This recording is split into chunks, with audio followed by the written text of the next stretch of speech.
Hello, everyone, and thank you for joining us for tonight's Local Lens. We are covering TSDO, the Transit Supportive Development Overlay. Before we get started, we are just going to review some group agreements. If you have been here before, you might be familiar, they haven't changed. But the local lens sessions are a space for learning and conversation among members of community councils and the public.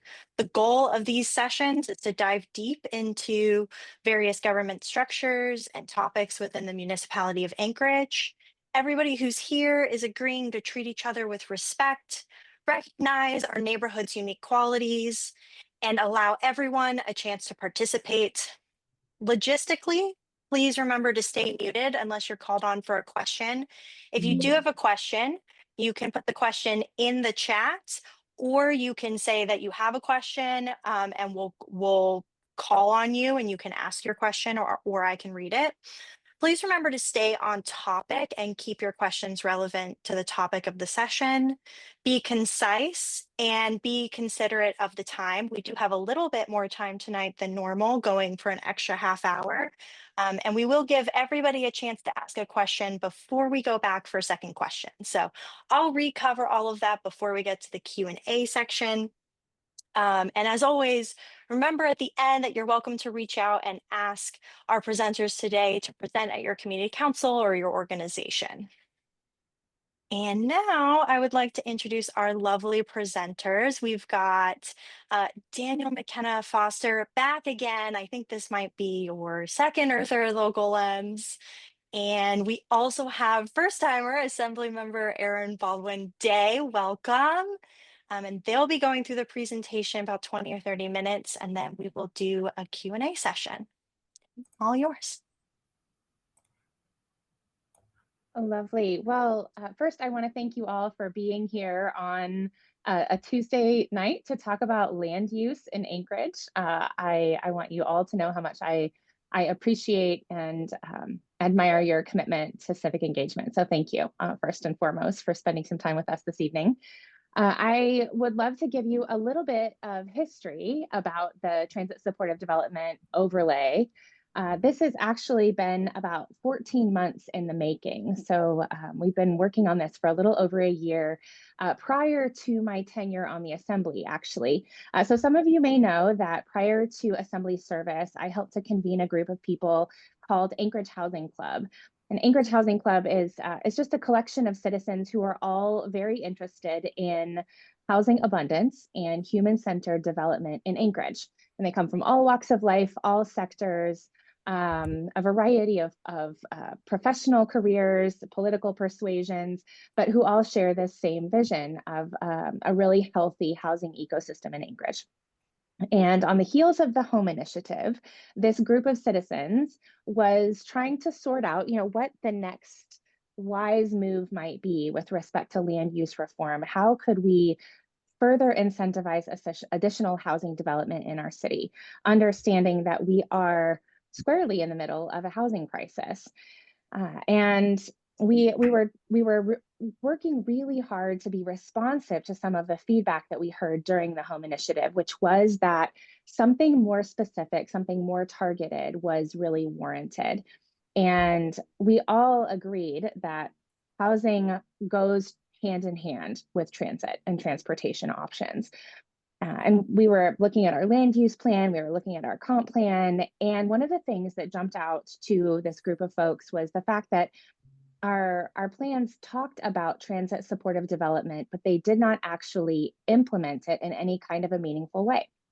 And that was the genesis of the Transit Supportive Development Overlay as a concept. This idea that we would create sort of a zoning transparency that you could overlay on the city of Anchorage, and that if a parcel fell into that overlay, the property owner could opt in to some more flexible zoning requirements and regulations, which Daniel McKenna-Foster is going to speak to at length. So we began this process of drafting an ordinance, thinking that citizen engagement might be, or a citizen-led effort might be a more favorable way to bring land use policy to the forefront. And we started doing some outreach to community councils. I spoke at the FCC on, I think, an evening in January, might have been December. Ari, you probably remember. And folks from housing clubs started to do presentations at community councils. So Airport Heights, Northeast, Spenard, South Addition, Huffman O'Malley. I believe Fairview also had a presentation. Abbott Loop had a presentation on transit supportive development. Just starting to talk about this in the community, wanting that to be part of our dialogue. And as of June 14th, all of those presentations had happened, and I had run for office. And the original sponsors of this ordinance were actually George Martinez and Randy Solt. And I was really fortunate to get to pick up the baton. Randy stepped off the assembly. I stepped on as a Midtown representative, and I'm really excited now to get to carry this ordinance as an assembly person. I'm so proud of the work that has gone into this by a variety of members of our community. And just want to reiterate that we had some big picture goals in mind here, and still do. The goal of TSDO, as you'll probably hear it referred to frequently, the goals are still the same.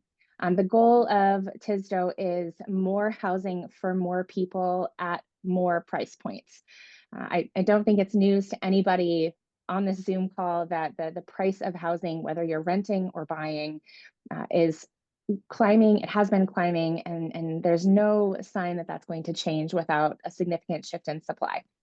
The second goal was to create neighborhoods, or to incentivize neighborhood development that was more compact, more walkable, and made it possible for people to be less reliant on their cars, whether they were younger people, retirees, young professionals who would rather work, play, live in a single, a sort of a concentrated location, to create these sort of walkable mixed use neighborhoods, the kind that many of us go and enjoy when we travel. We wanted to have a similar kind of opportunity here in Anchorage.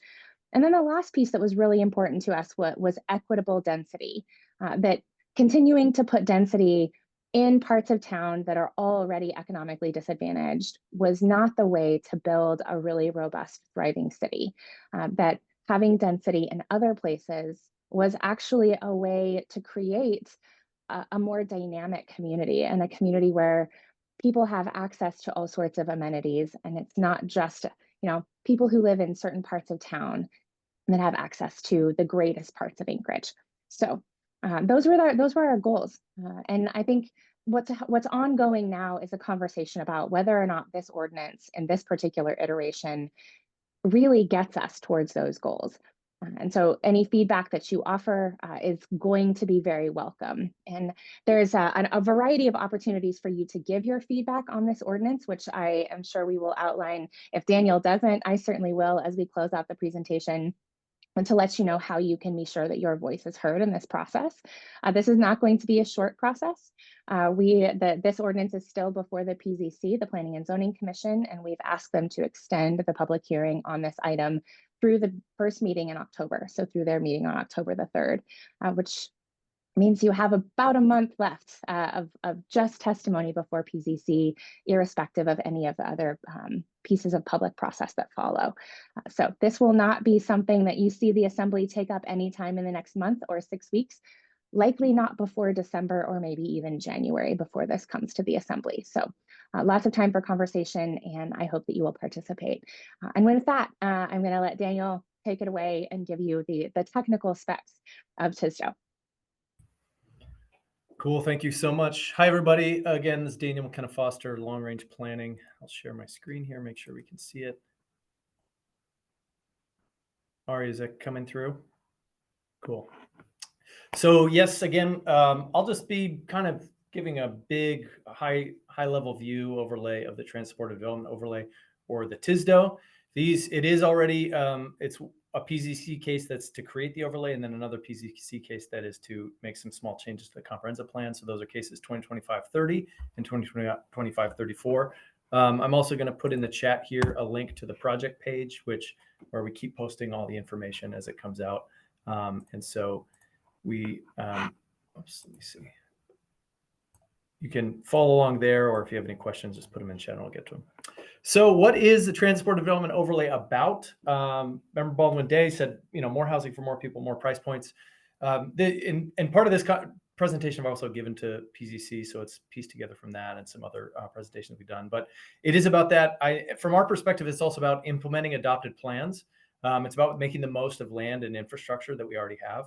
And it's about building an efficient transportation system. So it is doing a lot of things at once. But this is an idea that, and we'll talk about this, that has been in the plans for about 25 years. So it's not a new idea. It's not out of nowhere. It's been done a lot of places. And it really fundamentally comes down to, we live in a city with limited resources. We have to make the most of what we can do. It's really hard to build up here. It's really hard to make things work.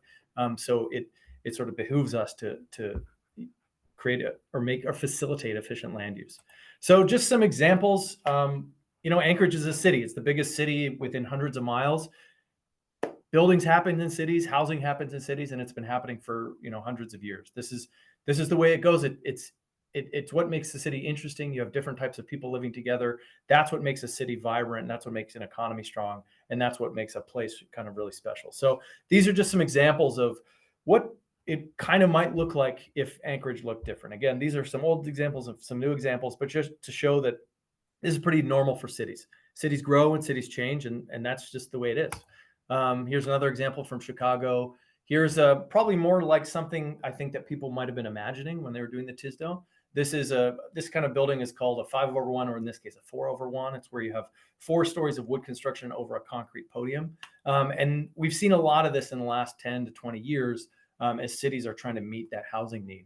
And a lot of times they go in central areas and focused areas where previously there might have been lower densities. You'll see on the left. But that's kind of the way it goes, right? Is sometimes you have lower density in areas of high access. It makes sense to give more people access to those opportunities there. And then here's another example a bit further north, Calgary, Alberta, has seen a lot of housing constructed and a lot of the stuff that's sort of envisioned by TSDO. So as I mentioned, the idea of TSDO has been in the plan since 2001. You read the 2020 comprehensive plan and you'll see in there are sort of delineated ideas of where to have transit supportive development. And then in 2017, in the 2040 plan, it was explicitly noted, we want to have these transit supportive development corridors. We're going to put them on the land use map. So that concept has been out there since 2017. But as was mentioned, it hasn't really been implemented yet. So this is sort of the step in sort of following through on that promise or that agreement that the community made back in 2017 to implement this and make the plans work. Really, it's to both support the economy, support walkable places, but also support transit, right? It's right there in the name. So one big thing that in a lot of these conversations, I think we kind of miss it, but in any of these plans, the point of a plan is to fulfill the goals, right? And to achieve the values of a plan. So I'm going to list some of the goals, both 2020 and 2040, which are both the comprehensive plan. But just as we think about this, and as we think about, does this initiative fulfill the plan or not, I find it's most helpful to think about these goals. Are we fulfilling the goals? And when I look at this, it seems like, yes, this is exactly what the goals are telling us to do. They're telling us to have a variety of housing types and densities, right? They're telling us to have a transportation system based on land use. We're really connecting those two here that moves people around economically, minimal and adverse impact on the community. So it is, a pretty focused system. We're focusing on transit here. It calls for a forward-looking approach to community growth and development. So we have to look at what Anchorage will look like in the future, not necessarily what it's looked like in the past. An efficient transportation system that offers choices. Right now, we don't have a lot of choices, right? We always hear people want more choices, but for the most part, most of our investments in the last 50 years have not given people a lot of choice for transportation. And then another one, a balanced, diverse supply of affordable quality housing. A lot of Anchorage's housing is a bit of a monoculture, right? It's pretty similar to each other. And really something like a TSDO, it's really just opening up the opportunities for new types of housing. I'll go into it later. The pace of change in Anchorage is not that fast. So, even if there was no zoning tomorrow, which nobody's suggesting, but just no matter what happens, it doesn't seem very likely that anything would change that quickly. But just opening up zoning or allowing an overlay really unlocks potential for more people, so more people can sort of try something out to see what works in Anchorage. And that gets us to that balanced, diverse supply. Looking at 2040 land use plan, some of the goals, Anchorage achieves residential and commercial growth. That's something that Anchorage has struggled with for the past maybe 10 years or so. Infill and redevelopment meet the housing and employment needs of residents and businesses in Anchorage. That's something we've heard that we've not really been meeting that need. We haven't been meeting the infill and housing needs. Mixed-use, walkable commercial centers and corridors thrive within their neighborhood context, offer housing, affordable range of incomes, enable business growth. That's another thing. When we look at where all the development has been, most development since 2017 has not been in the centers or corridors. So something there isn't quite working, right? And so to implement the plan, we're trying to figure that out. And then Anchorage's neighborhoods provide a range of places to live, meeting the housing needs of residents of all income levels, household sizes, interests, ages, abilities, and races and ethnicities, right? So that's zoning has a way of really controlling who can live in certain places, and a lot of times it excludes people, especially in terms of income. So this is just sort of equalizing the playing field, allowing for more opportunities, especially in places of high accessibility. Accessibility, I mean like access to trails, good schools, grocery stores, amenities, doctor's offices, that sort of thing. And then one more, coordinated targeted infrastructure investments. That's also what we're doing. So we've talked a lot with transit about this, and we said, how do you feel about this? Well, we kind of did our part when we rearranged and sort of replanned the transit system. And now it's the turn of sort of the planning side to do the land use piece. So this is, I included this on the front piece of the slide, but I just want to include it again, just to emphasize that these are all the images from the 2040 land use plan. So this is all stuff that has been in the plan since 2017. And this is the kind of thing that TSDO envisioned. So just think about that when you look at the 2040 land use plan and you look at where the corridors were identified, and then look at these pictures and you'll see all these pictures in 2040. This is what people were thinking about. And I think this is what we're still thinking about. Now we're just saying, well, now let's make it so people can actually try and build these, right? So here's just a quick look at the 2040 land use plan map. If you're not familiar, the 2040 land use plan map is sort of the future land use of the community. It's telling us what things will probably look like in the future. And on this map, you have these areas that were identified as the transit supportive development corridors. So again, this project is taking what was established in 2017 and sort of delivering on that and making it a reality. I do see there's a question sort of in the chat about I spin the TSDO. I'll get to that in a bit in talking about how the TSDO that we've ended up with, the map lines up with the tax incentive area. A lot of it is just due to this little piece did make sense. This little piece didn't make sense. This section had a bus line, but it wasn't included in the original. And we do have materials that sort of outline that we included in both discussions of the tax incentive and the other presentations we've done. And again, here is the multifamily tax incentive bonus area. It's in gray here. So you'll see it is different from the transport development corridor. But that's because as we went through the process, we're really trying to balance the practical with the plan guidance. Now, I've heard a lot of people say that this is too broad. I just want to emphasize that the TSDO area comprises about 11,866 acres, or about 8% of developable land in the entire municipality. But we're focusing on the bowl. 2040 is the bowl, but it's only about 17% of developable land within the bowl. So, it's less than a fifth of the land would be able to take advantage of this overlay. And even within that, every property owner is not going to do anything. But so this is a targeted approach. It's very much so a targeted approach because it is focusing on where we have made already investment decisions and infrastructure decisions and trying to make the most of that so that we can concentrate, get those economies of scale when people build together where things already are, rather than expanding out, sprawling, which leads to higher energy costs, higher infrastructure costs, higher maintenance costs, and a whole bevy of other issues over time. So process so far, I'll go back to, 2017 is when the land use plan was adopted, 2040. In 2023, the Assembly Transportation Committee requested information from the planning department about the implementation of the 2040 plan. So that's almost 2 years ago already. And they said, has this been implemented or not? In January 2024, planning department provided a memo and they said, well, yeah, there's been some development, but it kind of shows not really much impact in the transportive corridors. So then December 2024 and 2025, planning department was working with sponsors, as member Baldwin-Day spoke about, and some other groups. And really just to say, if you want to do this, here's how we'd recommend it. In April 2025, the Assembly adopted AO 2025-35S1, actually AA, which is creating the tax incentives for housing, the bonus area. And in July, the planning department was working with the mayor's office to conduct outreach. We brought it to PCC. We had a work session, a PCC regular meeting. They continued the hearing. In August, planning department and the mayor's office conducted more outreach with focus groups. In September, the item was returned to PCC for continued public hearing. And as member Baldwin-Day mentioned, we requested that they continue it even further. And we'll have a little bit more time to discuss it in October, excuse me. So I mentioned, I put in the chat, we have a project page. We're trying to put as much information on there as possible. If you like to see more information, just let us know. So with that, I just want to back up a bit and just think about where we are, right? In planning, we're looking at land use, but we're also looking at demographics. We're looking at the big picture. We're thinking about where have we been, where have we going? And it really strikes me how some of the issues we're dealing with in Anchorage today, I think they're not new issues. People knew about them and they even wrote about them and published about them, over 10 years ago. I think the best example of this is the 2012 Anchorage Housing Market Analysis, which is talking about how to meet Anchorage's housing demand. And one of the things they talk about is that as housing prices increase and the supply gets more constrained, people are going to leave Anchorage. They're not going to live here anymore. They're going to choose to go to Mat-Su because it's going to be cheaper. And some people were always going to do that, but a lot of people were going to have to do that because they had no other choice. It's really about viability of choices. So they're saying this in 2012, right? And then you look at our building permits over time. New Title 21 came in 2015, and building permits just start going down. It got more and more difficult to build since 2015. So in 2012, we know that people are saying, well, watch out, people might start moving to the valley. In 2015, we clearly see a drop in permits. Now, there could be a whole range of other things, but it does seem to be some correlation there between 2015, New Title 21, and drop in permits. And then this is a Forces and Trends report from the Mat-Su Borough in 2024.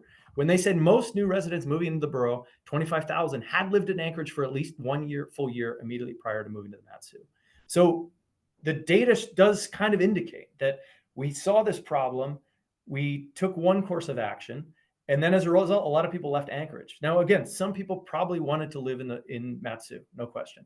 But there were probably a lot of people who maybe didn't want to live in Mat-Su, but they had no choices. Unfortunately, there were no choices here for them, so they left. And now another piece of that we don't talk about too often is that, so now you have all those people living in Mat-Su, you have a huge portion who are still driving back and forth. So that's adding more greenhouse gases, more wear and tear on the roads, more traffic, sort of injuries and that sort of thing, wear and tear on cars. So we've now have that cost that is borne by everybody because there's a lot of people who maybe would want to live in Anchorage but can't. So this is a long problem that's sort of been developing over time over the last 10, 15 years. And then this just came out today. There's Alaska Economic Trends. The state puts this out and they're talking about rents. Rents in Anchorage continue to increase, change from 2024 up 4.3%. And again, Anchorage has consistently been $200 to $400 higher than Mat-Su since 2010. So Anchorage is more expensive. Mat-Su has more options. It's not surprising that we're losing people there. And it's interesting too, Mat-Su is kind of growing into becoming its own commercial area in some ways. And that could have a long-term impact on Anchorage as well. If we lose some of those jobs and we lose that to Mat-Su, that could probably be bad for the city. Here's just another example. This is from the same report, just showing over time. I believe they didn't label it, but I believe the darkest line is 2020 moving up to 2025. So you see these costs just increasing. There's the same one. So current proposal, I think we have two separate ordinances now, one for uses, one for dimensional standards and other things. Unrestricted lot area, lot width, and lot coverage, 5-foot setbacks, no open space requirements, driveways limited to 20 feet, heights based on street classification, so 40 feet if you're a local road, 55 and 75 at higher designated roads. And landscaping requirements still apply for lots at the TSDO boundary. So one thing, small lots is a really big piece. All across the country, wherever you've seen small lot reform, you've seen a lot of new homeownership opportunities open up. The initial version was minimum lot size of 1,400 square feet. Communities asked why, if small lots are cheaper, why not have a minimum? So we did change that. Here's another great example. This is on Cordova Street. This is currently illegal to build in most places without a variance or a long set of procedures. And so why not make this so somebody could do this by right? I think this is a beautiful project. I think everybody loves it as far as I know. And again, why not let people try it, right? Reducing setbacks to increase walkability. Initial version, 0% setbacks, 100% lot coverage. Most recent draft, 5% setbacks, or 5-foot setbacks, 100% lot coverage. Other rules like utility requirements, fire separation distances still apply. That's the thing. Zoning, building codes always apply. Fire codes always apply. Zoning, in many cases, doesn't really touch on the stuff that's really necessary about life safety. So the stuff where it's truly about a matter of life and death, nobody wants to touch that. There's no reason to even get into it, right? It's like we want to make sure that everybody's living in a safe place. But some of these other things that don't really tie closely to, health, safety, and welfare, that removing those might allow the flexibility that lets people get a little bit more creative. Mixed uses. This has been a really big discussion throughout. Initially, we had a pretty constrained list of mixed uses. It was kind of based on the R4A zone. But then we heard people that they wanted more mixed uses. They wanted more stuff. Another thing too is initially we limited it to a pretty small square footage, and we heard that that was too restrictive. They wanted, more square footage. So, and we also heard that the use table was too expansive. So in the current draft, we've sort of split it up. All residential uses allowed, but commercial uses moved into a separate AO. And the heights, initially we had 75-foot heights. People were uncomfortable with taller buildings, and so we changed the heights to be set on the height classification, or the functional classification designation of the road, which is in the official streets and highways plan. It's sort of like the zoning of the roads, you might say. So concerns we've heard so far: issues with street management, parking. Again, when people are concerned about parking, that's usually just, are we managing the right of way or not? In many cases, we're not. So that doesn't have to do anything with land use. You can deal with that very easily. Fortunately, we're doing that through the right of way management study, where the muni overall is updating the design criteria manual for streets to control that. That also speaks to the less space for snow storage. We're looking at how we make our streets so they're designed to have snow storage included in them. Shadows, block solar panels, loss of green space, more dumpsters, erosion of unimproved alleys, ugly buildings, more renters in the neighborhood. These are just some of the concerns heard so far. But we've also heard a lot of support voiced so far. I encourage everybody to listen to that first planning and zoning meeting. A lot of people came out and support. So people are happy that we're implementing the plans.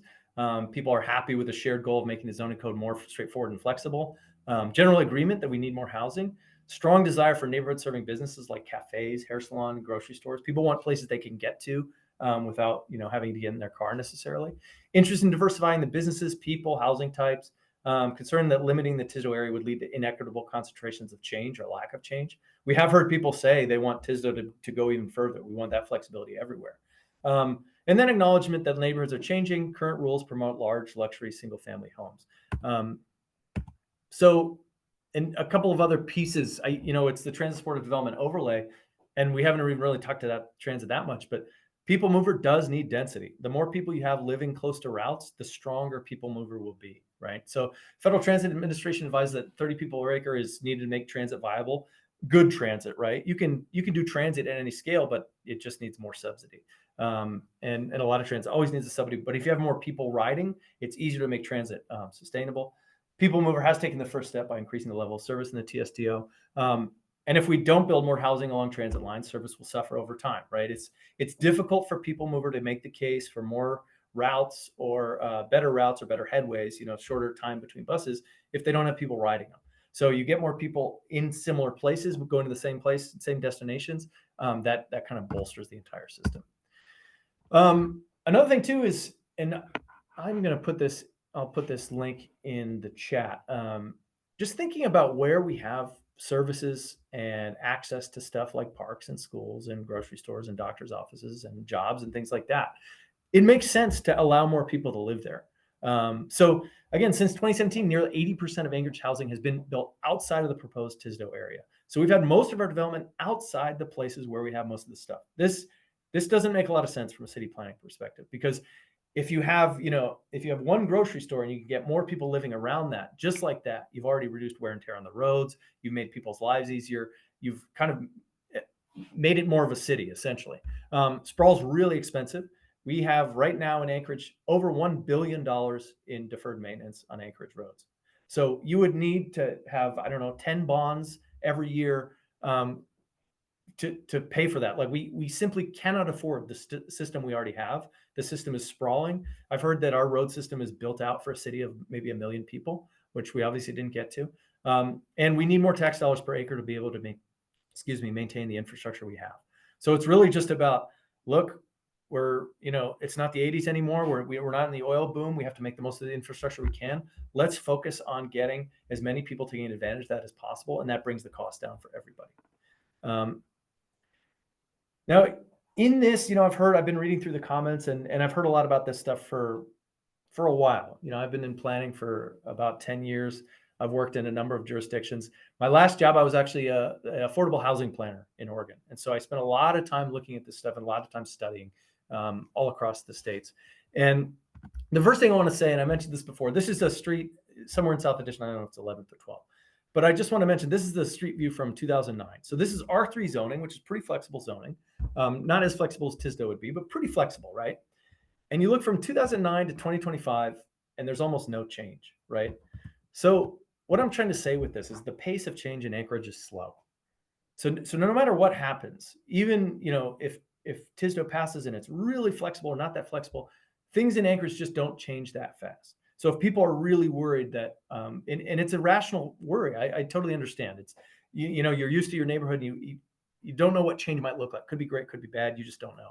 But I would say, in looking at this and looking across the city, generally in Anchorage, we don't see change happen that fast. So it seems extremely unlikely that no matter what happens, you're going to see a whole street change overnight.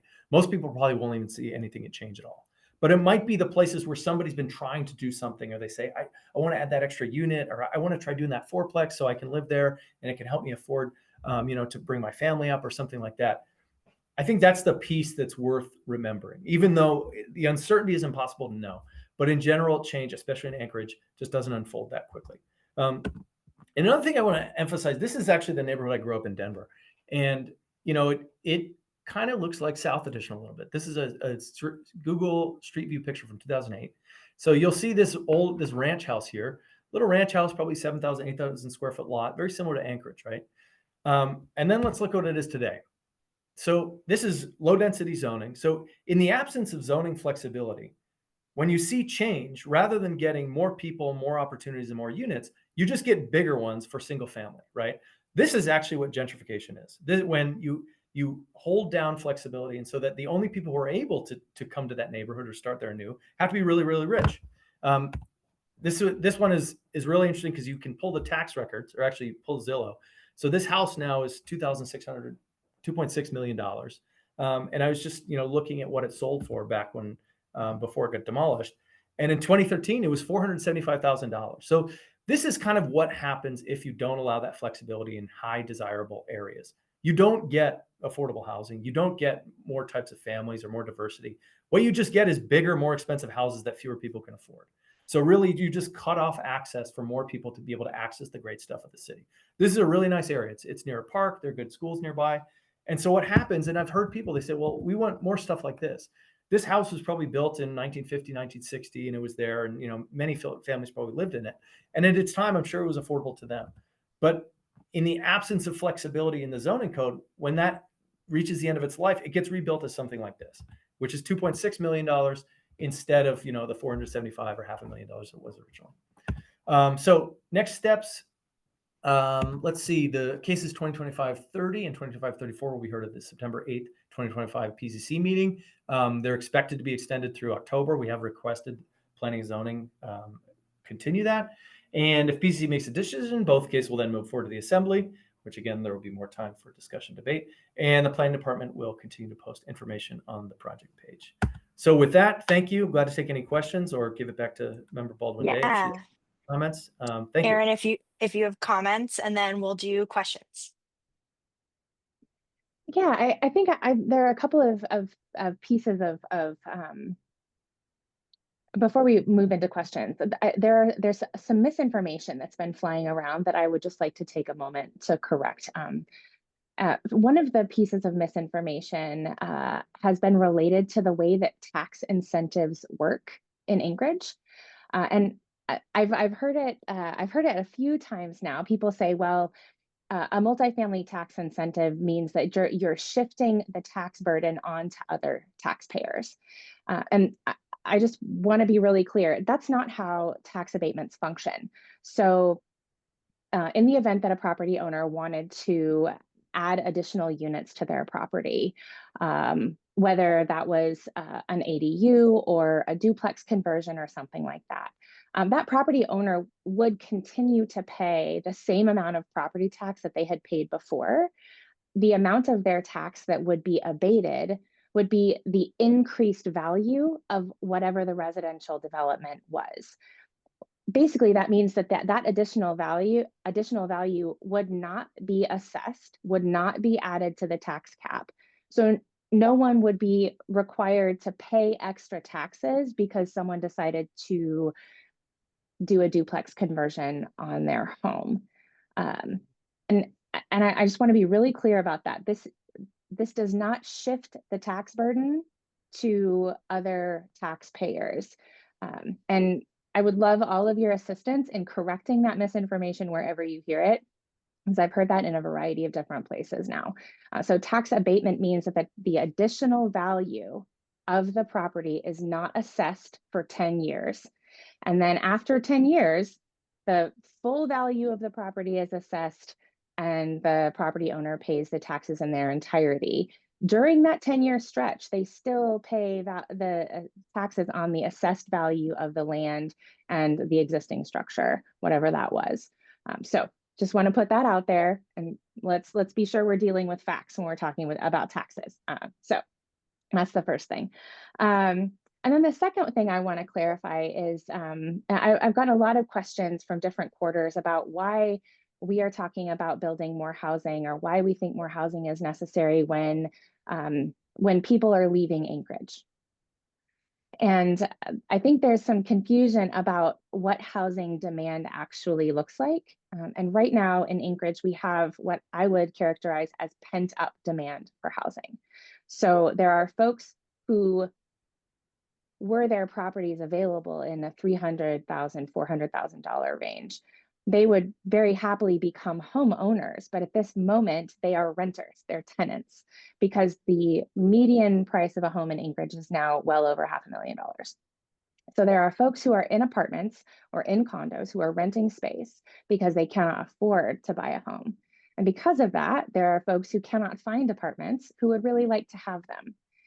And when you think about the whole landscape of Anchorage and you think about housing demand, some of that demand is invisible because we just don't have that missing middle housing, that price point that's between $250,000 and $500,000. Anything that comes up for sale in that price range is, talk to any realtor, you know, it's like finding gold, and they're selling for tens of thousands of dollars over asking price because the competition is so fierce. So yes, we are experiencing an outmigration of people. We still don't have enough housing to house the folks who still live here and to house them in economic ways, in ways that are economically feasible. So yes, we do need more housing supply, and we need it at price points that are less than $500,000. So that's just to clarify what we're talking about when we say we have a housing supply issue. Incidentally, I was chatting with a couple of home builders today who were talking about the fact that, you know, right now the only thing that pencils out for them to build are $1 million homes. And that's part of the reason that we've seen the sprawl in Anchorage that we currently have, because $1 million homes are being built out on the fringes. That's what it makes sense for builders to build. On the flip side, you know, we were chatting a little bit about this particular ordinance, the multifamily tax incentive, and both of them remarked that, you know, this gets us closer to a place where it actually makes sense for builders to build missing middle housing. Missing middle housing being that space in between affordable housing, subsidized housing, and luxury housing. That's the space where Anchorage really needs to see a change. So I think those are the only two things I wanted to add to Daniel's presentation. I know we have a slew of questions in the chat, and then others that are, I'm sure, going to come forward. So Ari, however you'd like to moderate that. Thank you. Thank you. Yeah. And I just want to remind people, if you have a comment, the best way to do that, Daniel has dropped the link in the chat. The best thing you can do is submit your comment directly to planning. And if you have a question, we're going to start on those now. Please put yours in the chat or say that you have a question, and that way I know to call on you if you want to say yours out loud. But starting with Marka, she has asked, has an analysis of existing housing density in Anchorage been done?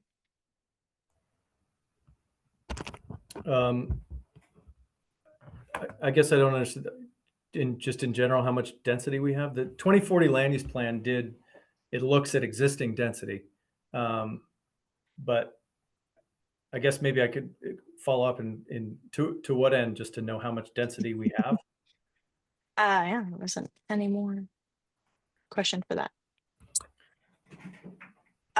Okay, and then we had a question from Gilbert. I understand that minimum lot sizes would be reduced to something like 1,400 square feet. Is there a maximum number of dwelling units per lot in the DU limited solely by the lot size and building size? That's a great question. So the TSDO as it is, it doesn't have a lot size, but that doesn't mean there are no rules about lots. For example, AWU still has a minimum lot width requirement. There some of the subdivision rules. Actually, I don't think those do anymore. But generally, I think the smallest lot, just in when we've been talking to builders and some of the utilities, would probably be about maybe 1,800 square feet. And if you divide an acre by 1,800, I think you get down to 25. So you get down to about 25 dwelling units per acre. So that sort of lines up with the 25 to 30 number. But again, there's no limitation on the lot size, and there's no limitation on the lot coverage. Except if you have the setbacks, then you are going to have a lot coverage minimum. So I would say even if you see the zoning doesn't restrict it, that doesn't mean it won't be restricted by something else, right? This doesn't mean you can overrule an HOA. This doesn't mean you can overrule an easement. It doesn't mean you can violate fire code. There are plenty of other rules that exist to preserve things in place. And this just removes those limitations in zoning. It doesn't necessarily mean that any of those things would change. Great. Sandy has asked, what are the criteria upon which the map was generated? Areas with bus routes seem to be included and excluded inconsistently. Will the map be open to discussion and revisiting? So let's see if we put that on the TSDO page. Within the materials for the incentive area, we have an explanation of how we got to that. Really, it was looking at where the buses are today, because actually when the 2040 land use plan was adopted, it was basically obsolete the transit supportive corridors within a couple of years, because transit ended up moving some of the routes. So we looked at, and this was more, the economic development side of the mayor's office is looking at where are the current bus routes, where does it make the most sense, working with some of the other sponsors at the time to include more of Muldoon. Also looking at continuity. We wanted to take out things like parks. We had a request to take out downtown. So that's why it doesn't look exactly the way it was, because in any sort of mapping exercise like this, you have to draw the line somewhere. And there were times when we were looking at it and we thought, this is going to look, it does look ridiculous. We're sort of picking one street or not this street, but really it was making sure that we're sticking to about a quarter of a mile, but we're also making it continuous, but we're also not, having one house be included and one house next to it, which makes a lot of sense for it to be included and not be included. So I'm going to find the memo that we provided that talks about how we got to that. And I'll put that in the chat right now. Thank you. Patrice wants to know, are there any limits to the number of commercial establishments that could be built in one neighborhood? No, the zoning doesn't restrict that, although I believe the newest version focuses only on residential uses first, and then there will be a non-residential uses later in maybe a separate AO. But it would be extremely difficult to limit the number of commercial uses within a neighborhood, because then you have to create some way to discriminate between property owners about who gets it and who doesn't. There has been some discussion about maybe you could do it by locational criteria, right? You say at a corner or certain types of streets.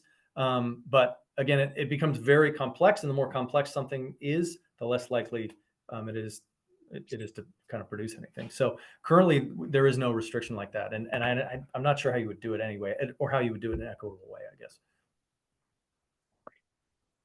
Thank you. Jason asked, I've heard you say a goal is walkable, vibrant neighborhoods. Can you help us better understand what you mean by that?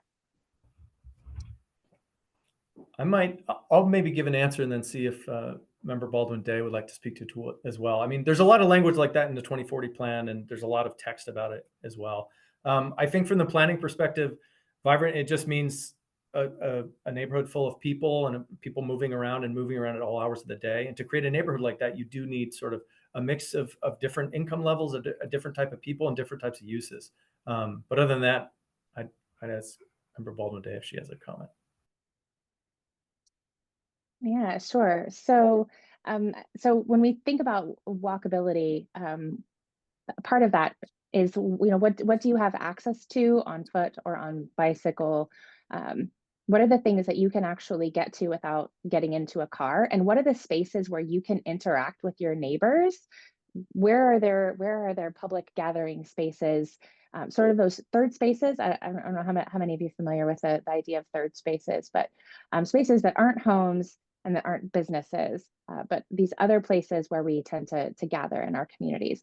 So when I think of a vibrant, walkable neighborhood, I think of some of the places that I visited, outside of Anchorage, outside of the United States, where a lot of these sort of pedestrian focused amenities exist, where you can walk to a little bodega, you can walk to a coffee shop, you could walk to a neighborhood restaurant, you can walk to a dry cleaner if you wanted, and access some of these things without having to necessarily get into a vehicle.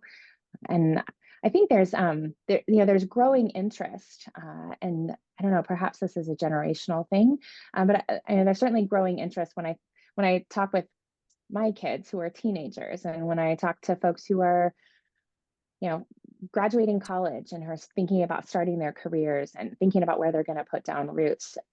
These are the themes that are pretty consistent in their dialogue. And so when I think about the future of Anchorage, when I think about who will be the young professionals, who will be the city leaders, who will be the residents in 10, 20, 30 years, these are the priorities that young people are expressing. And I think it's important to pay attention to that as we're contemplating what our city might look like and how we might match development to fit the evolution of our culture, the evolution of people. So yeah, I don't know if that answers the question, but that's what I think of. Thank you. Dave's asked, the 2040 land use plan says TSDO does not raise density ranges above current map densities. Currently, map densities in R1 are 5 per acre. The TSDO essentially allows essentially unlimited density with a goal of 25 units per acre. Clearly, TSDO is proposing what TSDO is proposing violates the land use plan. How can the planning department propose a plan such as TSDO that violates an existing adopted plan? That's a great question, and that's why there are two cases attached to this. One is the creation of the overlay, and the second is amendments to the 2040 plan. I'm really glad you brought that up because it's kind of strange when you read in the 2040 plan, and it essentially says we want to create the density that would allow transit, and then a few lines later it says, but we're not going to allow changes that would allow the density to create transit. So that's another item that's proposed exactly for the reason you mentioned. It needs to be consistent, right? And that is fundamentally, it's a choice that the assembly has to make. But at 5 to 8 dwelling units per acre, you simply will never have the density for transit. So it does have to be changed. And I'm going to put that case ID in the chat, and so you can see what that one looks like. Thank you. Thank you. Cheryl asks, how is the vacancy rate in Block 92 downtown coming along? Let me see, which is Block 92. I'm not sure I understand the question. I think they're referring to the Block 92 building that's just adjacent, or it's I think one block over from the new or the Fire Island. We had a correction to Block 95, maybe? Is it the new Debenham building? I don't know. Cheryl, are you on to correct me? I was reading it as listed. So Debenham built a new multifamily on Block 96, I believe. And last time I talked to him, I think it was fully leased up and they had a waiting list. So it seems to be doing great. Thank you. John Isaacs says, it seems like comments previously posted on the TSDO project website have been removed. Can you explain why?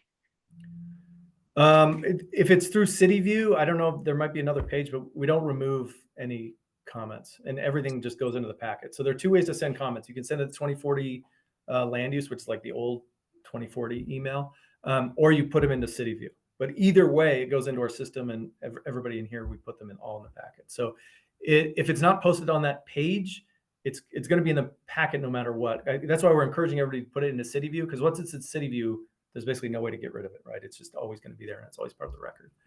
And Daniel, you and I discovered this, which is because there's two cases for planning and zoning, if you comment on one, it won't show up on the other because of the way Right. City View works.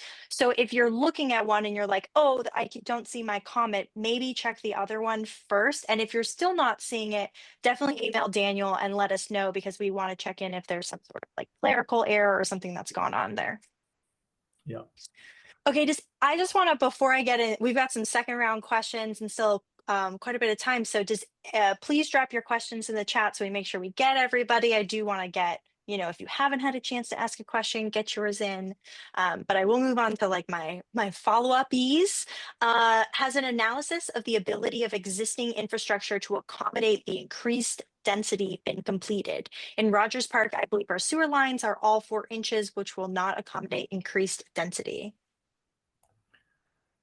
We've talked with AWU. I think we've talked with all the utilities, and AWU's comment says AWU has reviewed the materials and has the following comments. AWU has no comments on this amendment. AWU has told us there's actually a lot of capacity in the system across the municipality. So from what they've told us, no, I don't think it doesn't sound like it's a problem. And I trust whatever they're saying. You can see that actually. I'll send the link to that so everybody can look at it. Thank you. Dave asked, does the decision to opt in to TSDO follow the property in perpetuity? Wow, excuse me, perpetuity. Or can the decision be changed at any time? So zoning, it doesn't make anybody do anything. It just allows you to do something. So if you don't want to do what the zoning allows you to do, you don't have to do it. And the zoning is just in place as long as it's in place, right? So your lot is R1 until it gets rezoned to something else. But it isn't tied to the deed. It isn't tied to the land necessarily. It's more of a political consideration rather than something that's specifically tied to the property. Although when your property has that zoning, it is the law of the city. So if you don't want to do anything with the zoning, there's nothing that compels you to. It's just zoning. It provides an option. It doesn't force you to do anything. Thank you. We have a question. Will the newest version of the ordinance be available in time for people to review and prepare comments prior to the September 8th PZC meeting? Yeah, we're expecting the new version will go out tomorrow. But again, every time we get comments, we have to make sure they get in the packet so that we keep putting those in. So that it's going out to the commissioners tomorrow, I think by courier. And as soon as it goes out to them, then we post it publicly on the webpage and on CityView. If there are no restrictions on the number of commercial establishments, then aren't you essentially eliminating residential neighborhoods? No, the zoning doesn't force anybody to do anything. If the neighborhoods are residential, they can stay residential. The other thing too is all residential zoning right now allows non-residential uses, stuff like churches and neighborhood centers and even home occupations. So the idea that there's one specific type of residential neighborhood, or there's no zone that's only residential, right? And then again, it's also just in the TSDO area. The point of the TSDO is that this is the area of the city where it makes the most sense to have a lot of stuff there. There are plenty of areas in Anchorage, about 80% of it, that aren't in TSDO. And so many of those neighborhoods will probably remain purely residential with nothing for who knows how many years. But even then, within those zones, there are non-residential uses already allowed. So I guess the answer is not really, because there's no such thing as a purely residential neighborhood, at least from the zoning. And also too, if people don't want to change it, they don't have to change it. And I think this is a question that's come up a few times now, with respect to like what would be permitted uses. What would be the uses that you would want to see at a neighborhood scale? And I think that conversation has merit, and that's a big impetus actually for dividing the existing ordinance into two, where one ordinance is dimensional standards and the other is what are the potential commercial uses that would make sense in a neighborhood context. So yeah, I hope that there's more like follow up to that. I mean, I hear the concern about a neighborhood becoming entirely commercial. And I understand why that I wouldn't want that. I wouldn't want my neighborhood to become an entirely commercial corridor. Um, I do think that there are some checks on development that would keep that kind of permutation from happening. I mean, you would have to have an entire neighborhood basically go on sale, be demolished, and be redeveloped in order to see something like that happen. And what we're seeing right now in terms of development appetite in Anchorage is pretty far from that reality. Thank you. Sandy asks, how does this affect covenants, conditions, and restrictions, CC and R? Zoning, and it says zoning doesn't affect HOA agreements. It doesn't affect covenants. It doesn't affect restrictions. It doesn't affect plat notes with any of the zoning. So anybody can, deed restrict just as to the extent allowed by state law, but zoning doesn't touch that, including this overlay.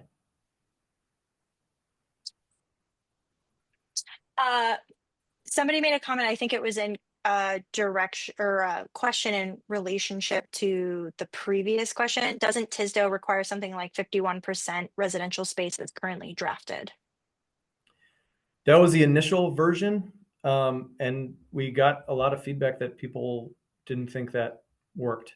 So the initial version was, but actually there were a couple of versions earlier. First, it was like 2,000 square feet and, most of the building has to be residential. And then it became, no, it should be larger than 2,000 square feet. So in the current version, I don't think it has that. It doesn't have that 51%.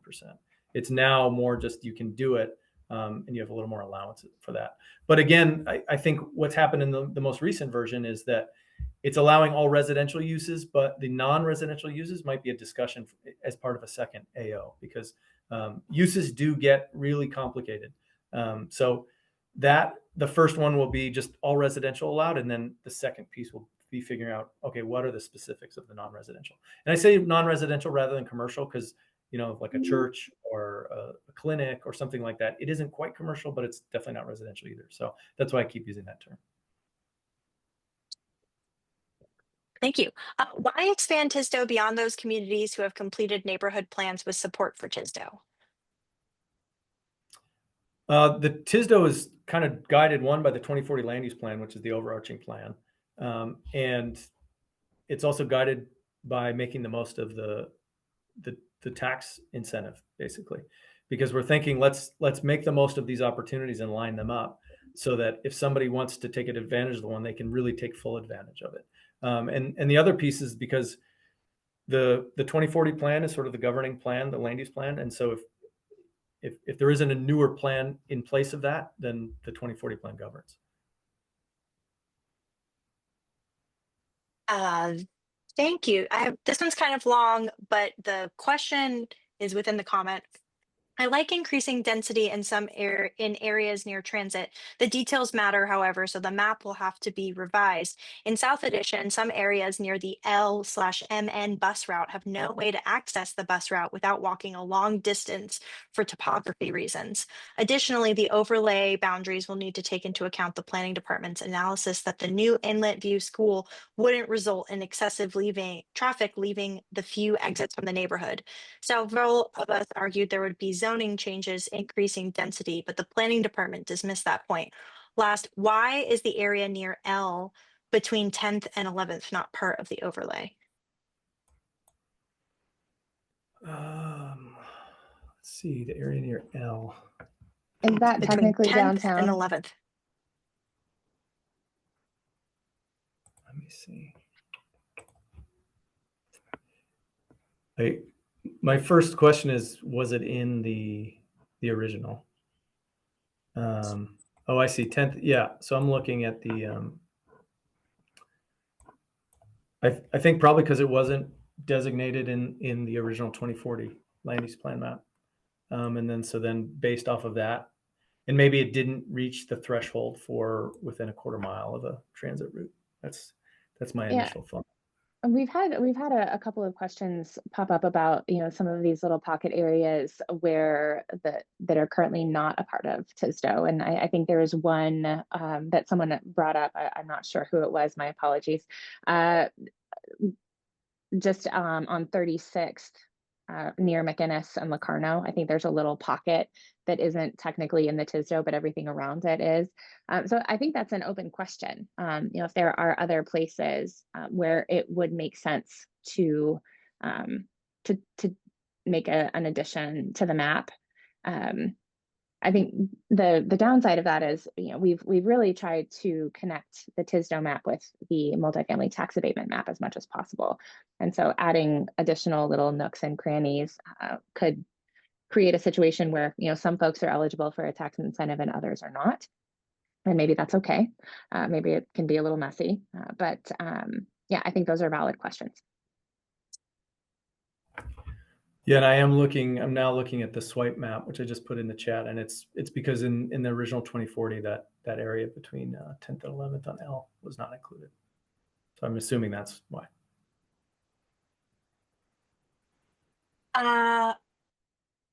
What's the vacancy in Anchorage? Why aren't we focusing on making single family home and or multifamily homes in those areas? They already have transit routes and are more in walking distance to already existing stores. Just curious.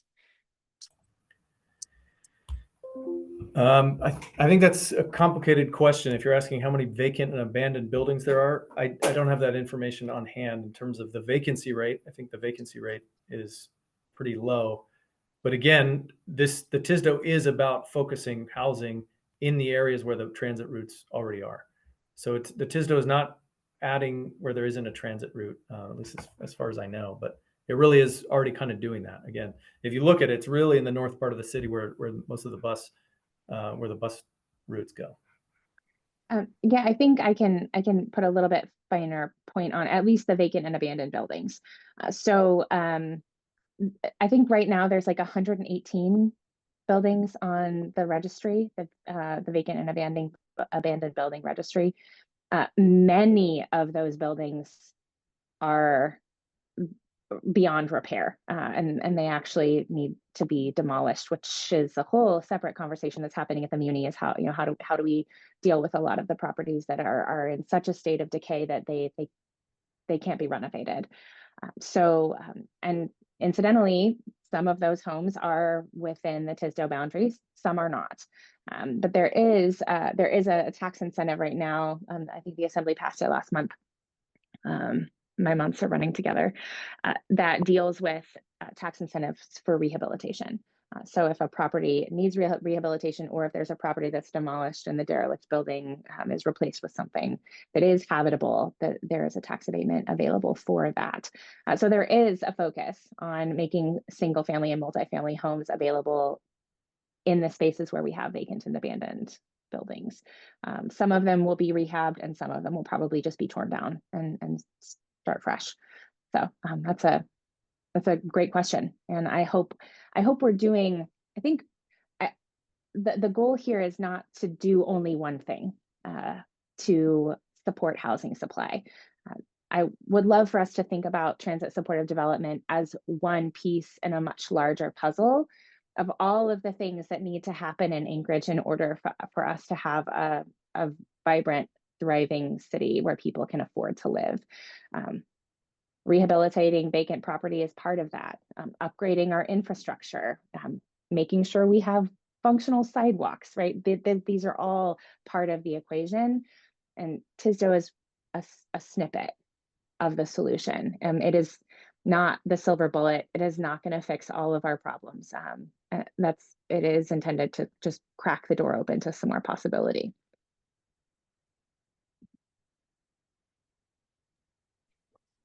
Thank you. We had a question. Would there be any recourse to a homeowner if next door a high structure blocks access to solar panels? And a couple other comments about solar access in a northern city. Solar access has come up a number of times. Well, I guess it's been an issue for a long time, yet Anchorage has never codified a right to solar access. And I think that's the issue, right? Is we need to have the discussion about does somebody have a right to a certain amount of the sky or not? And if they do, then once you have established that right, then you can figure out whether if somebody's blocking that or not. But currently we don't. So again, somebody can plant tall trees next to solar panels right now too. And there is no recourse for that because that's their property right to use their property in that way. You could buy a line of sight easement. That's probably the most effective way to do it. But currently there's no equitable way to do that because basically you're restricting one person's property right for somebody else's sort of preference that may or may not be related to the rights of their property. So we don't currently have that, but we also don't have it, for trees or anything else. Is a conservation easement also an option, Daniel? I think some kind of easement, but it would really be that agreement between two parties or agreement between the landowner or somebody else that says, at this point, you can't do that. But it really does become, say I have a 1-story house and my neighbor builds a 2-story house and I have solar panels, but right now they could build a 30 or 35-foot house, right? And we don't have a mechanism to regulate that. It could be something that was explored, but that we always get close to that discussion, but we never quite have it, I guess. I think it's probably helpful to clarify also. Oh, sorry, Ari. No. Probably helpful to clarify also that the tallest height buildings are only allowable immediately adjacent to arterials, and then everything steps down from there. So a 5/1 cannot be built in the middle of Turnagain, because that's not there's no arterial that would allow that, right, in the middle of the Turnagain neighborhood, right? So I want to be clear that when we talk about the building heights, those are graduated heights, and not like a menu of options. Like there is constraint on where certain sizes of buildings could and could not be built. And I think there's been some confusion on that point, and that's I think important. And I think that's also helpful for us to think about in terms of the forthcoming. There's going to be a TSDO open house, and I think we probably need to do a better job of illustrating what that actually looks like in practicality, so that we can give people a better picture. Okay, where a property has frontage on 2 road classes, the taller building height limit shall apply. Does that mean where a property's front, back, or side property lines are adjacent to 2 road classes, the taller limit shall apply? Yeah. So say, for example, you have a local road and a collector road, you're on a corner. You could build your building to the higher allowance. So say it's a local and collector, and a local allows a 40-foot building and a collector allows a 55-foot building. If your house is on that corner, you could build to 55 feet. How does excluding the south half of College Village and all of Geneva Woods make sense along 36 when the rest of 36 is within the TSDO? It doesn't. I mean, again, I think that's an open question about the map, and what should be included and what should be excluded.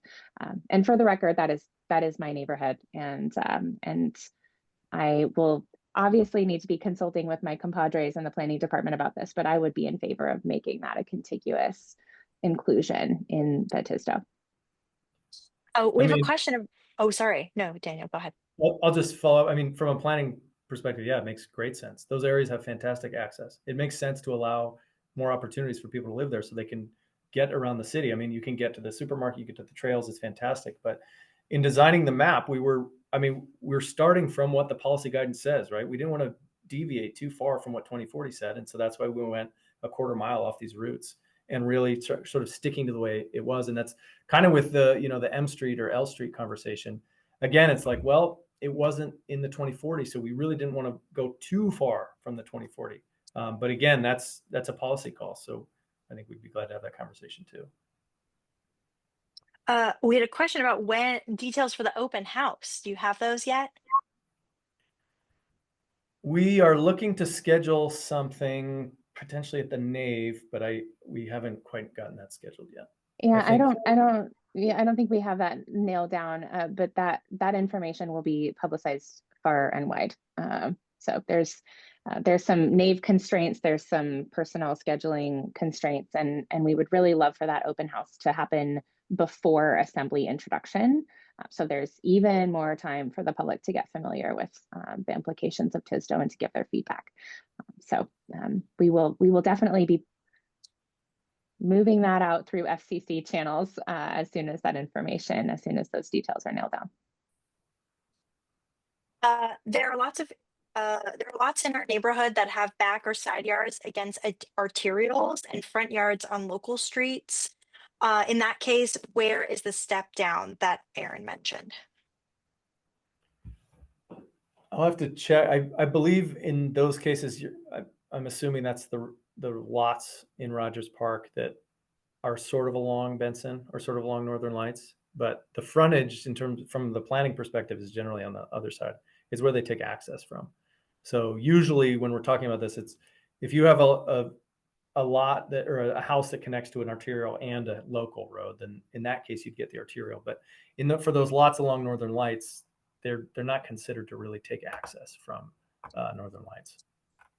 So it'd be you'd be at the lower height limit for the local road. Yeah, and I think the same would be true along the Seward Highway. That strip of Rogers Park that runs along the Seward Highway at Northern Lights. That row of homes, the frontage is not the highway, it's the local road. Yeah. Okay. Why not have the open house before the PCC hearing? Mostly because we have community council presentations and obligations that we are also trying to fulfill at the same time. So it felt like it made sense to do community council outreach, do large public outreach, and try to do those in succession.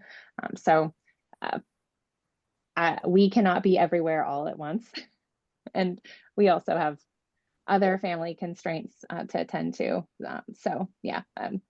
I would love for us to be able to do an open house a little sooner, but that's really not feasible. And I will note that the goal is for PCC to continue into October, so pending PCC's decision. Question, why has this ordinance gone as far as PCC without public participation? When does the public get to have robust in-person discussion on this topic? So was the question, why hasn't it had public participation before? Why is this gone as far as PCC? I mean, PCC is public participation.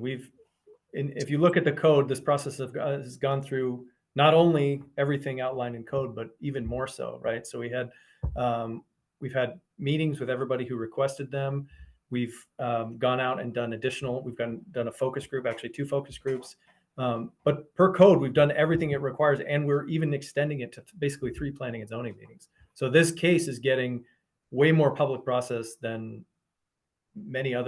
pretty much any other case I think that we've done in years, except for home maybe. But PCC is the public process, and this is also the public process. And us putting everything on the project page and encouraging as much feedback possible, that is also the public process. So I think we'd be open to more suggestions about how we can improve. But this is also, the plans were adopted in 2017. That went through a lot of public process. So this concept of the transportive development overlay, it's almost 10 years old at this point. So we can always improve, but there has been a lot of public process on this project. Yeah, and I think, and there will continue to be more. So there will continue to be news coverage. There is the open house. There is this event, which is additional public process. But I'm not sure how many of us are here, but upwards of 30, it looks like. Additional community council meetings. I know for sure there was a special meeting that Bob, you helped to put together in Rogers Park, which was over 100 people, which was pretty robust conversation, I would say. So yeah, I think we can always do better. at making sure that the public is aware. But I think we're doing a pretty fair job of making sure that the public is well informed.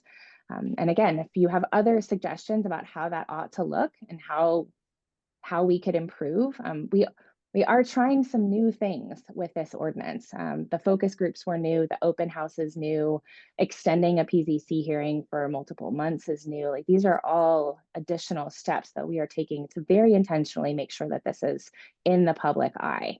So open to further feedback about how we could do or offer other options for engagement. Thank you. Question on TSDO, have you considered further graduation of heights and perhaps allow only tiny homes in R1, R2 areas and areas where smaller homes are part of the character of the neighborhood? I guess I'll start out and say character is a really tricky thing to define, especially when you're trying to define it in a way that's fair in terms of using zoning to protect health, safety, and welfare. Character has traditionally been used in sort of very complicated ways. So it gets a little bit tricky to get into that, and it gets not very objective sometimes. But the other thing I think I'd say is that TSDO is about allowing flexibility in the places where it makes the most sense. So if you have an R1 lot in maybe the middle of the city, it makes sense to allow flexibility there, especially if there's high demand and that place could allow, a lot of people to get access to the stuff that they love for their family to have access to. So we've looked at a lot of that, but again, the step back restrictions, it gets really tricky because you're kind of limiting one person's property right for the benefit of somebody else. And you're kind of applying the zoning rules unfairly. So some people get certain rights and other people get a different set of rights. And really it's about, let's just allow everybody to have the flexibility in the places where it makes the most sense. We have two questions about mailers. Have there been mailers sent? People believe that this is a zoning change and people need to have a mailer sent. Is this correct? Can you talk about mailers a little bit? Yeah, some of the zoning processes got updated recently, and it's not a requirement for an overlay to do. And that's one thing I think why the plans have been calling for overlays for a really long time, and the planning department's never been able to do one. One of the things is because mailers, if they go out, they're prohibitively expensive for a really large project. And so if you're trying to implement the plan, it's very difficult to have to go out and tell people you're implementing the plan when the plan was already adopted as the policy guidance for the city. The other thing we found, so one, it's not required by code. Two, we're trying to reach more people in a more effective way, because when we've gone back and looked at it, when we send out mailers, we get about a 2 or 3% response at best. And we think we can do better than that through something like this, or through our newsletter, or because we're really trying to beef up our newsletter because we think our newsletter can get to more people more quickly, because we don't know if anybody's reading those mailers anyway. And in responses, we get very, very small return rate, right?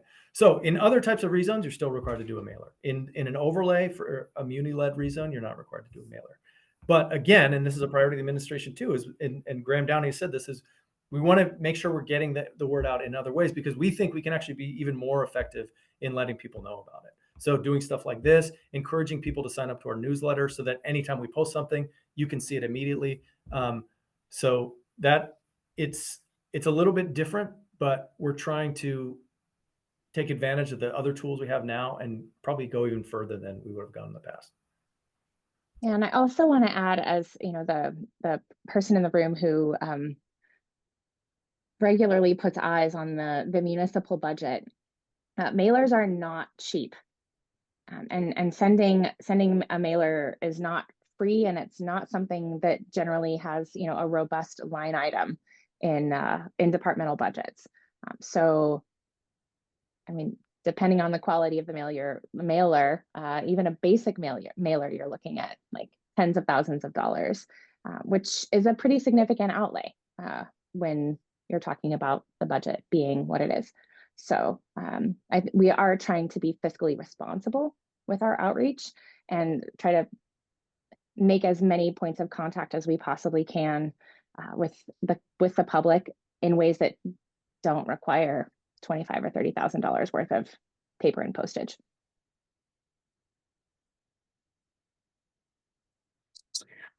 Great. Can you talk a little bit about the focus groups? And I'm happy to chime in, but somebody asked when the focus groups happen and how did you make those dates and time known to the public? So the focus groups were conducted actually on a lottery system, and the FCC already helped to facilitate that. So there was an invitation sent out to impacted community councils to ask folks from those councils to register their interest in being part of the focus group. And then there was a lottery that was done. Folks were invited to participate in the focus group, and I think we had fairly Ari, you probably have better numbers on this than I do. We had pretty solid participation from the folks who were lotteried in. And then those meetings help to refine what you see in the draft, the TSDO draft that's before you. And those focus groups actually helped to inform the decision to separate the ordinance into two pieces. So really, really helpful to have that sort of fine grit sandpaper before putting the first big draft out into the public. Yeah, and there were 6 spots for the lottery, and then the rest of the group was people invited from the mayor by the mayor's office. So just to mention that. Um, let's see, did I miss anybody? Somebody asked, why not notify all community councils and ask them to email all neighborhood constituents? If you can't afford mailings, we shouldn't have to research the Muni website to find out major changes to our neighborhoods. We included all, or I've included every contact for the community council presidents on the Muni planning news, which we've been sending out since July. So, and we're always, now we have an easier link if anybody wants to subscribe to that. So we have been doing that, and we're glad if there's an issue with getting it from the CC presidents down to the members, then I'd encourage you to just register yourself for our Muni plannings. I'll put the link in the chat right now, and so you can get it directly from us. And I believe this has also been in the FCC newsletter. So if you're not signed up, shameless plug, if you're not signed up for the FCC newsletter, then that's another great way to make sure that there isn't potentially a bottleneck in getting communication from community council leadership to community council members, straight to the source, the FCC. Yep. Yeah, and we've noticed a couple of times both like a link to the planning newsletter sign up, as well as the lottery was noticed on our newsletter. And then this, obviously, most of you probably got this from our newsletter. We have a question on studying barriers beyond zoning standards that have prevented high density neighborhoods, i.e. tax policies, economic downturn, putting too many infrastructure costs onto developers. I guess the question is, have you studied barriers to high density neighborhoods but beyond zoning standards? Yeah, I mean, we're constantly looking at everything, right? Like you can look at interest rates, you can look at costs, like materials costs, you can look at labor's costs. And again, as I think member Baldwin-Day, well, she said that this is one thing of many, but it's also kind of true of problems. Like problems aren't just one thing. This, however, is the one thing that we can have absolute control over, right? We can't change interest rates. We can't change labor rates. We can't change materials costs. But if we have, zoning restrictions that don't have a clear or objective rationale in terms of health, safety, and welfare, and we do have evidence that shows that they probably have contributed to fewer outcomes or worse outcomes, that is something we can control. So you're right, and we do look at all of that. And I think in our white paper from 2023, we talked about all sorts of that stuff. We looked at tax incentives and other sorts of things we could do. We do look at offset requirements and other pieces of building code, and we're working through a lot of that at once. This is just one piece we can do, but it's one piece that we have a lot of control over. So we love looking into that. If you have any other suggestions of other things we might look at, please send them our way. But yeah. And I think it's important to note that that the pace of change for development is slow, and we've had a series of pretty robust changes to our zoning code recently, which have all resulted in incremental change. And I think that's an important thing to keep in mind is, we need large scale policy shifts to create incremental real world change. So I think when we eliminated parking minimums, that felt like a big scary change for a lot of people. And you know, we don't yet have a parking crisis in Anchorage. When we legalized ADUs everywhere, that was a big change. That was a big policy change. When we made duplexes legal by right everywhere in the Anchorage Bowl with the home initiative, that was a big change. When 3 and 4 plexes were treated as residential construction, that was another big change, right? So we've had this, you know, this series of sort of, I would say, coherent and congruent big scale policy changes that have started to now, like, we're seeing the results. We're seeing some of these incremental changes happen now on the ground. We're seeing more multifamily units get permitted more this year than we've had in the past several years combined. So this is starting to, the big changes in policy are starting to result in incremental changes on the ground. And I think that is the way that we revitalize, is big, bold change in policy, incremental change in real life. Thank you guys so much. We are at the 7:30 mark. Well, 1 minute. Do you have anything you want to say in addition in closing? If I could just jump in quickly, I'd just say, please sign up for the newsletter, and then you'll get all the information directly and all the links. And if you have any issues with it, just email us. That's the best way, because we would love to be able to send something out and goes to everybody in the city. That would be the absolute best case. So we've been working really hard to try and get that up. And we're always looking for new suggestions about how to better do that. So thank you.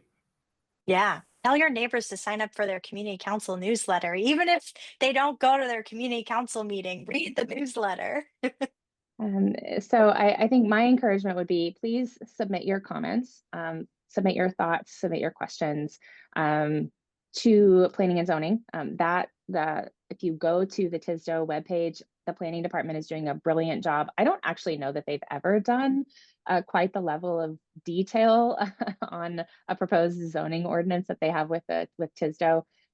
Real-time updates are happening on that webpage, and there's a link to submit your comments. So please do that.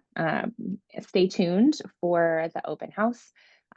Please continue to be engaged at the community council level. If you would like a presentation to your community council on this topic, we are very happy to come and do that. We already have a few of those scheduled. And you know, as this moves forward in the process, as this is introduced at the assembly, you know, later this winter, please comment again. That is the purpose of public process, is for you to engage at whatever point makes sense. So, or as many points as you would like. And so please do stay engaged. And the last thing I will say is I really appreciate that several of you have reached out to me directly to offer your comments. That's wonderful. And I absolutely read all of my emails and respond. However, that doesn't necessarily mean that your comments have actually made it into the package for PZC and the assembly. So you're welcome to email me directly, but please don't treat that as a substitute for submitting your comments to on the PZC on CityView. That is how your comments get connected with this ordinance in perpetuity. So that's all I wanted to add. Okay, thank you guys so much. We really appreciate your time. We will be sharing the questions that we missed with the presenters and encouraging them to respond to you guys for what we missed. But have a good rest of your evening. Thank you guys so much. Thank you. Bye. Thanks, everyone.